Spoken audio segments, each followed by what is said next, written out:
Oh, class, I hope you're doing well. Hope your weekend was well. I hope you're surviving your first week of online school. Let me introduce you to this new module we're going to be doing.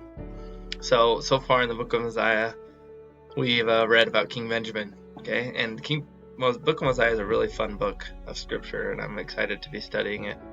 So you've read about King Benjamin and his people already. You're going to come upon stories like from Abinadi, well-known stories like Abinadi. They have up here in the top right-hand corner.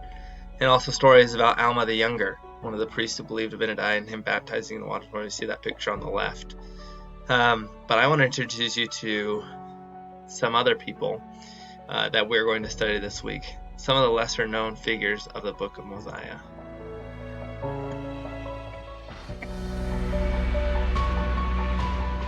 So we're going to begin our record by looking at the Zeniffites, these guys right here. The Zeniffites were a group of Nephites that left the land of Zarahemla, left King Benjamin and his people to go inherit the land of Lehi Nephi, or the land where they first inherited. This land was owned by the Lamanites during King Benjamin's time, and Zeniph was the leader who wanted to take a group of people and go inherit this land among the Lamanites. So as we read about these people, is a cool fact about the book of Mosiah. The book of Mosiah references the word bondage more than any other book of scripture. That's kind of a cool fact because you learn a lot about being in bondage, both physically and spiritually. And so there's some lessons you can learn from your study this week as you read these chapters. Look for some lessons about bondage, okay? And the synonyms of bondage, things that relate to bondage. There's a lot of good lessons in there about bondage. So this is Limhi, and the record starts with Limhi. So in chapter 7 of Mosiah, it starts off with King Mosiah. After the death of King Benjamin, King Mosiah and the people are wondering about this group of people who went up to the land in Lehi Nephi to possess it. They wearied King Mosiah with their teasings about these people, which is not surprising. They're probably family members, things like that. People who knew them want to know where they're coming from, and so we start this chapter by King Mosiah sending a group of men led by Ammon, not the Ammon who chops off arms, but a different Ammon, who goes to find these people. And when they find them, they find Limhi, this guy. And Limhi is the king of the people of the Nephites.